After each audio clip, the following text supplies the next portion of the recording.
Masarap, sulit na. So, ayan. Pwedeng-pwede na. Kain tayo. Ito yung tagsa 10 pisong ice cream lang. So, ito yung kanya tatak, means. So, meron pa rin tagsa 10 pisong ice cream, no? So, ito buko. Tapos, ito ay cheese. Natandaan ko kasi yung medyo bata pa ako. Kabaryo namin, no? Sa Silangan.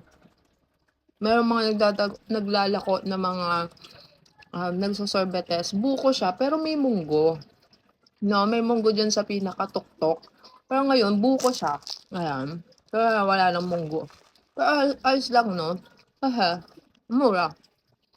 30 pesos lang tatlo na to. May cheese na ako tsaka dalawang buko. Hop.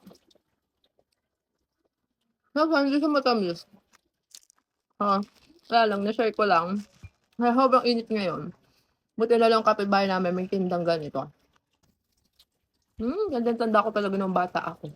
So, parang pag kumakain ko ng ganito, dami mo na alala.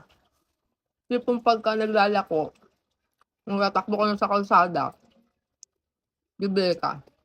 Tapos yung parang pasan-pasan nila yung yung, yung parang box nila. Tapos tatanggalin nila tong wrapper, isisiksik lang nila dun sa may box nila. Kasi parang may garter or may goma. So, ganun. Ha? Yan, share ko lang. Ayun ba, may mga ganyang kwento?